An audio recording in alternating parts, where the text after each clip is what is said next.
ദൈവനാമം മഹത്വപ്പെടുമാറാകട്ടെ. കുഞ്ഞുങ്ങൾക്ക് കഥ ഇഷ്ടമാണല്ലോ. ഇന്ന് നമുക്ക് കഥ പഠിക്കാം. അതിനു മുമ്പായിട്ടൊരു വാക്യം പഠിക്കാം. ഉൽപ്പത്തി പുസ്തകം 24-ാം അധ്യായത്തിൻ്റെ 50-ാം വാക്യം. ഉൽപ്പത്തി 24:50. അപ്പോൾ ലാബാനും ബെതുവേലും, ഈ കാര്യം യഹോവയാൽ വരുന്നു, നിന്നോട് ഗുണമെങ്കിലും ദോഷമെങ്കിലും പറവാൻ ഞങ്ങൾക്ക് കഴിയുകയില്ല. ഈസി ആയിട്ടുള്ള വാക്യമാണ്. യഹോവ ഗൈഡ് ചെയ്യുന്നു, അല്ലെങ്കിൽ ഒരു കാര്യം യഹോവയാൽ സംഭവിക്കുന്നു. അപ്പോൾ അവർ പറയുകയാണ്, ലാബാനും ബെതുവേലും പറയുകയാണ്, ലാബാൻ്റെ അപ്പനാണ് ബെതുവേൽ പറയുകയാണ്, ഈ കാര്യം യഹോവയാൽ വരുന്നു, നിന്നോട് ഗുണമെങ്കിലും ദോഷമെങ്കിലും പറവാൻ ഞങ്ങൾക്ക് കഴിയുകയില്ല. നമുക്കപ്പോൾ ഒന്നോടെ ആ വാക്യം പഠിക്കാം. 24:50 വാക്യം. അപ്പോൾ ലാബാനും ബെതുവേലും, ഈ കാര്യം യഹോവയാൽ വരുന്നു, നിന്നോട് ഗുണമെങ്കിലും ദോഷമെങ്കിലും പറവാൻ ഞങ്ങൾക്ക് കഴിയുകയില്ല. അബ്രാഹാം വയസ്സെന്ന് പ്രായം ഒത്തിരി ആയി കഴിഞ്ഞപ്പോൾ തൻ്റെ ദാസനായ എലയാസറിനെ വിളിച്ചു. എലയാസർ എല്ലാ വിചാരകന്മാരിലും ഹെഡായിട്ടുള്ളതായിരുന്നു എലയാസർ. അപ്പോൾ എലയാസറിനോട് പറഞ്ഞു, നീ എന്നോടൊരു പ്രോമിസ് ചെയ്യിക്ക്, നീ എൻ്റെ മകന് വേണ്ടി ഒരു സ്ത്രീ എടുക്കണം.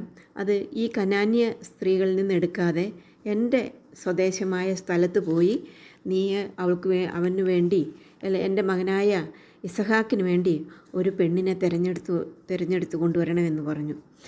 അപ്പോൾ എലയാസർ ചോദിച്ചു, പെണ്ണിന് എൻ്റെ കൂടെ വരാൻ മനസ്സില്ലെങ്കിലോ എന്ന് ചോദിച്ചു. അപ്പോൾ അബ്രഹാം പറഞ്ഞു, നിന്നോട് കൂടെ വരാൻ മനസ്സില്ലെങ്കിൽ നീ പ്രോമിസ് ചെയ്തതിൽ നിന്ന് അത് സാരമില്ല, പക്ഷേ എൻ്റെ മകനെ അങ്ങോട്ട് മടക്കിക്കൊണ്ട് പോവോ മാത്രം ചെയ്യരുതെന്ന് പറഞ്ഞു. അപ്പോൾ അത് കഴിഞ്ഞിട്ട് അബ്രഹാം പറഞ്ഞു, ദൈവം അവന് വേണ്ടി, സ്വർഗത്തിലെ ദൈവമായ യഹോവ എൻ്റെ മകന് നീ ഒരു ഭാര്യയെ കൊണ്ടുവരുവാൻ തക്കവണ്ണം നിനക്ക് മുമ്പായി തൻ്റെ ദൂതനെ അയക്കും. അബ്രഹാമിൻ്റെ വിശ്വാസമാണ് അവിടെ കാണുന്നത്. അങ്ങനെ എലയാസർ അവിടെ നിന്ന് അബ്രഹാം 10 ഒട്ടകങ്ങളും വിശേഷപ്പെട്ട വസ്തുക്കളുമൊക്കെ ആയിട്ട് മെസപ്പൊത്തോമിയിൽ നാഹോറിൻ്റെ പട്ടണത്തിൽ ചെന്നു. അപ്പോൾ എന്നിട്ട് പട്ടണത്തിൻ്റെ അടുത്ത് ഒരു കിണറ്റിൻ്റെ അരികിൽ ചെന്നിട്ട് എലയാസർ ഈ അബ്രഹാമിൻ്റെ കൂടെ വസിക്കുന്നതായതുകൊണ്ട് ദൈവത്തെ പ്രാർത്ഥനയെക്കുറിച്ചും മറ്റുള്ള കാര്യങ്ങളും ദൈവത്തിലുള്ള വിശ്വാസമൊക്കെ ഉണ്ട്. അതുകൊണ്ട് എലയാസർ ഇങ്ങനെ പ്രാർത്ഥിച്ചു, ദൈവമേ, ഞാനിവിടെ നിൽക്കുകയാണ്, എൻ്റെ മകന് വേണ്ടി ഒരു വിവാഹത്തിന് വേണ്ടി ഞാൻ വന്നിരിക്കുകയാണ്. അപ്പോൾ ഞാൻ ഈ കന്യകമാർ വെള്ളം കോരുവാൻ വരുന്നു. ഞാൻ പറയുകയാണ്, അവരോട് പറയുമ്പോൾ എനിക്ക് കുടിപ്പാൻ തരണമെന്ന് ഞാൻ പറയുമ്പോൾ കുടിക്കുക, നിൻ്റെ ഒട്ടകങ്ങൾക്ക് കുടിപ്പാൻ കൊടുക്കാമെന്ന് പറയുന്ന സ്ത്രീ തന്നെ നിൻ്റെ ദാസനായ ഇസഹാക്കിനെ നിയമിച്ചവളായിരിക്കട്ടെ. നീ എൻ്റെ യജമാനോട് കൃപ ചെയ്ത് എന്ന് ഞാൻ അതിനാൽ ഗ്രഹിക്കും എന്ന ദൈവത്തോട് പ്രാർത്ഥിക്കുകയാണ്. അങ്ങനെ പ്രാർത്ഥിച്ചുകൊണ്ടിരുന്നപ്പോൾ തന്നെ, പ്രാർത്ഥിച്ച് മുമ്പ് തന്നെ അബ്രഹാമിൻ്റെ സഹോദരനായ നാഹോരിൻ്റെ ഭാര്യ മിൽക്കയുടെ മകൻ ബെതുവേലിൻ്റെ മകൾ റിബേക്ക തോളിൽ പാത്രവുമായിട്ട് വന്നു. ബാല അതിസുന്ദരിയും പുരുഷൻ തൊടാത്ത കന്യകയുമായിരുന്നു. അവൾ കിണറ്റിൽ ഇറങ്ങി പാത്രം നിറച്ച് കയറി വന്നപ്പോൾ എലയാസർ പറഞ്ഞു, എനിക്ക് കുറച്ച് കുടിപ്പാൻ വെള്ളം തരണം എന്ന് പറഞ്ഞു. അപ്പോൾ അവൾ പറഞ്ഞു, കുടിക്കുക, ഞാൻ നിൻ്റെ ഒട്ടകങ്ങൾക്കും വേണ്ടുവോളം കൊടുക്കാമെന്ന് പറഞ്ഞു. അവൾ ഒട്ടകങ്ങൾക്ക് വെള്ളം കൊടുക്കുക എന്നുള്ളത് എളുപ്പമുള്ള പണിയൊന്നുമല്ല. അവൾ അധ്വാനശീലമുള്ളൊരു പെൺകുട്ടി ആയതുകൊണ്ടാണ് കുഞ്ഞുങ്ങളെ അവൾക്ക് അങ്ങനെ പറയാൻ സാധിച്ചത്. അല്ലെങ്കിൽ മടിച്ചുകളോ ജോലി ചെയ്യാത്തവരാണെങ്കിൽ അത്ര ഒട്ടകത്തിനൊന്നും വയറ് നിറച്ച് എത്ര ഒട്ടകങ്ങളാണ്, 10 ഒട്ടകങ്ങൾക്ക് വെള്ളം കൊടുക്കുക എന്നുള്ളത് ഒരു പെൺകുട്ടിയെ കൊണ്ട് അസാധ്യമായിട്ടുള്ള കാര്യമാണ്. എന്നാൽ അവൾ ആ ഒട്ടകങ്ങൾക്കും എലയാസറിന് ആദ്യം വെള്ളം കൊടുത്തു, അതിനുശേഷം ഒട്ടകങ്ങൾക്കും വെള്ളം കൊടുത്തു.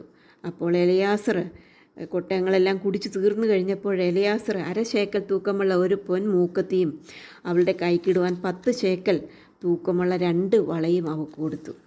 അത് കഴിഞ്ഞിട്ട് അവളോട് ചോദിച്ചു, നിൻ്റെ വീട്ടിൽ എൻ്റെ ഒട്ടകങ്ങൾക്കും എനിക്കും താമസിക്കാൻ സൗകര്യമുണ്ടോയെന്ന്. അവൾ പറഞ്ഞു, ഉണ്ട് എന്ന് പറഞ്ഞു. അവൾ ഓടി അവളുടെ അപ്പൻ്റെ അടുത്ത് ബെതുവേലിൻ്റെ അടുത്തും അവളുടെ അമ്മയുടെ സഹോദരൻ്റെ അടുത്തും അവൾ ലാബാൻ്റെ അടുത്തും ഓടിച്ചെന്നു. അപ്പോൾ അവിടെ ചെന്നിട്ട് വിവരങ്ങൾ പറഞ്ഞു കഴിഞ്ഞപ്പോൾ ലാബോന് ഓടി എതിരേറ്റ് വന്നു. ഈ എലയാസറിനെതിരേറ്റ് എന്നിട്ട് എലയാസറിനോട് പറഞ്ഞു, ഞങ്ങളുടെ വീട്ടിൽ നിനക്ക് വന്ന് താമസിക്കാം, അവിടെ വൈക്കോലും തീനും കൂടെയുള്ളവർക്ക് കാല് കഴുകാൻ വെള്ളവും എല്ലാം ഉണ്ട് എന്ന് പറഞ്ഞു.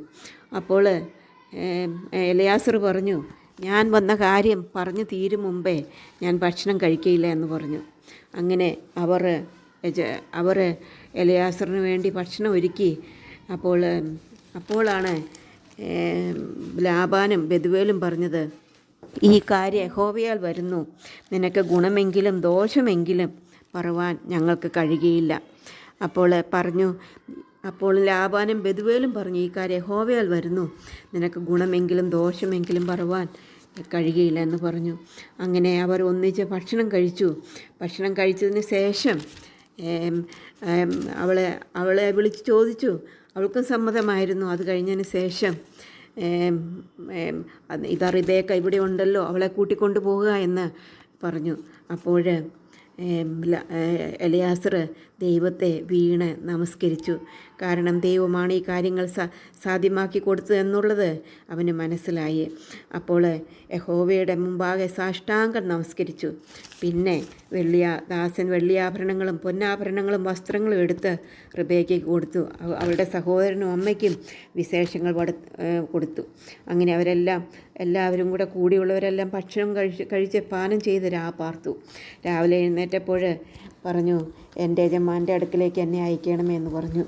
അപ്പോൾ അവളുടെ സഹോദരനും അമ്മയും പറഞ്ഞു, ഒരു 10 ദിവസമെങ്കിലും ഞങ്ങളുടെ കൂടെ താമസിക്കട്ടെ എന്ന്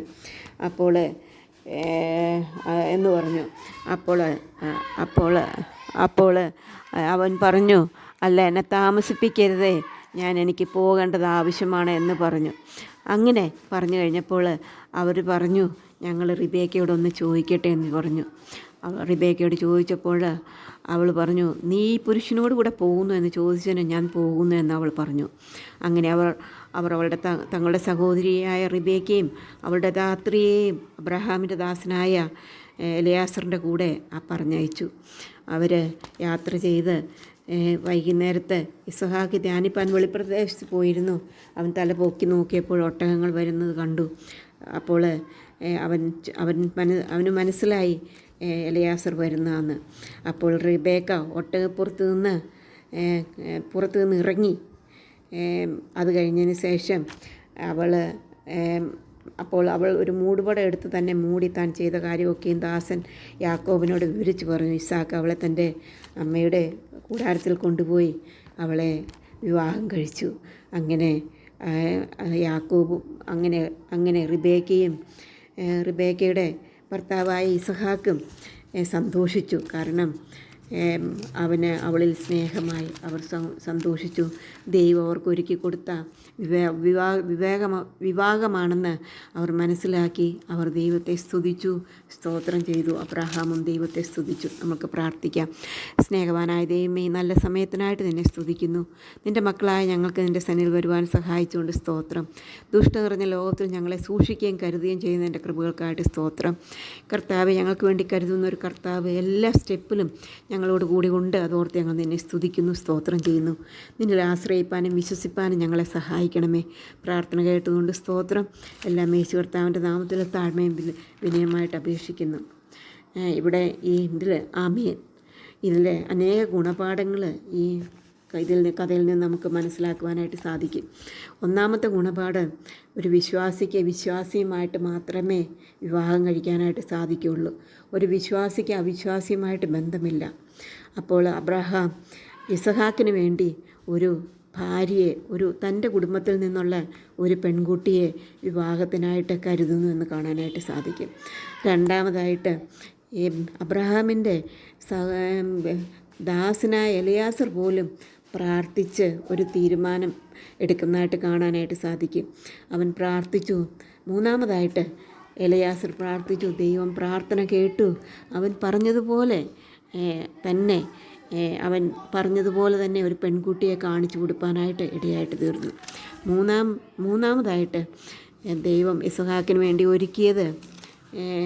ഒരുക്കിയത് അവളുടെ അപ്പനും അമ്മാച്ചനും ഒരുപോലെ മനസ്സിലായി. അവർ പറയുന്ന ഈ കാര്യം യഹോവയാൽ വരുന്ന കാര്യം മാത്രമേ നമ്മൾ സെലക്ട് ചെയ്യാവുള്ളൂ എന്ന് നമുക്ക് മനസ്സിലാക്കുവാനായിട്ട് സാധിക്കും. അഞ്ചാമതായിട്ട് ദൈവനാമം മഹത്വപ്പെടുവാനായിട്ട് ഇവരുടെ വിവാഹ മുഖാന്തരം ഇടയായിട്ട് തീർന്നു. ആറാമതായിട്ട് ദൈവനാമം മഹത്വപ്പെടുവാനായിട്ടും ഇടയായിട്ട് തീർന്നു. Okay, bye. May God bless you all.